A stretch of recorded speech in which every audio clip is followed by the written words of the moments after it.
জলপাইগুড়ির ময়নাগুড়িতে বিধ্বংসী আগুনে পুড়ে গেল একটি হোটেল সহ 7টি দোকান। টহলদারির সময় রাত 3টে নাগাদ নিউ ময়নাগুড়ি স্টেশন সংলগ্ন বাজারে আগুন দেখতে পান পুলিশ কর্মীরা। খবর দেওয়া হয় দমকলে। প্রথমে আগুন নেভানোর কাজে হাত লাগান স্থানীয়রাই। পরে দমকলের দুটি ইঞ্জিনের ঘণ্টা দুয়েকের চেষ্টায় আগুন নিয়ন্ত্রণে আসে। ততক্ষণে ভস্মীভূত হয়ে গিয়েছে একটি হোটেল সহ 7টি দোকান। কয়েক লক্ষ টাকা ক্ষয়ক্ষতির আশঙ্কা ব্যবসায়ীদের। আগুন লাগার কারণ এখনো স্পষ্ট নয়। বিধানসভা ভোটের আগে ফের কলকাতার পুলিশ কমিশনার পদে বসলেন সৌমেন মিত্র। এডিজি সিআইডি হলেন অনুজ শর্মা। হাওড়ার পুলিশ কমিশনার হলেন সি সুধাকর। সুপ্রতিম সরকার হলেন বিধাননগরের পুলিশ কমিশনার। ব্যারাকপুরের সিপি হলেন অজয় নন্দ।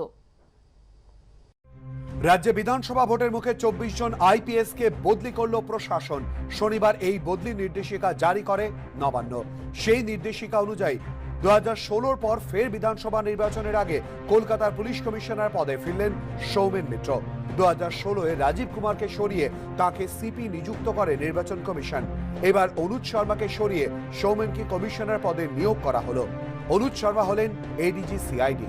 গতবারে বিধানসভা নির্বাচন সুষ্ঠুভাবে পরিচালনা করে বিভিন্ন মহলের প্রশংসা পেয়েছিলেন সৌমেন। তবে ভোটে জিতে সৌমেনকে সরিয়ে ফের রাজীব কুমারকেই ফিরিয়ে আনেন মমতা বন্দ্যোপাধ্যায়। এবারে আবার তাঁকেই কলকাতার পুলিশ কমিশনারের পদে বসালো মমতা বন্দ্যোপাধ্যায় সরকার। সৌমেন মিত্র 1988 ব্যাচের আইপিএস। সূত্রে খবর, কোনোদিনই কোনো শাসকের গুড বুকের অফিসার বলে পরিচিত নন তিনি।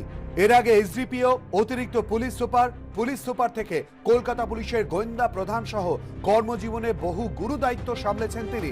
2002 সালে কলকাতায় মার্কিন তথ্য কেন্দ্রে হামলার সময় কলকাতা পুলিশের গোয়েন্দা প্রধান পদে ছিলেন সৌমেন মিত্র। 2016-এ কলকাতার পুলিশ কমিশনার হওয়ার আগে ছিলেন এডিজি সিআইডি পদে।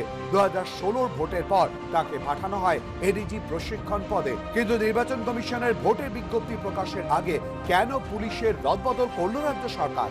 সূত্রের খবর, জাতীয় নির্বাচন কমিশনের সাধারণ সুপারিশ হলো ভোট পরিচালনার কাজে প্রত্যক্ষভাবে যুক্ত পুলিশ আধিকারিকরা যেন একই পদে 3 বছর বা তার বেশি সময় না থাকেন। যেসব পুলিশ আধিকারিককে কোনো না কোনো সময় নির্বাচন কমিশন সরিয়ে দিয়েছিল তাদের এবারও সরানো হতে পারে, এমন ইঙ্গিত দিয়েছিল কমিশনের ফুল বেঞ্চ। সম্প্রতি কমিশনের সঙ্গে পুলিশ সুপারদের বৈঠকের পরে বীরভূমের পুলিশ সুপারের পদ থেকে শ্যাম সিংকে সরিয়ে দেওয়া হয়। 2019-এর লোকসভা নির্বাচনের সময় অনুজ শর্মাকে সরিয়ে রাজেশ কুমারকে কলকাতার পুলিশ কমিশনার করে নির্বাচন কমিশন।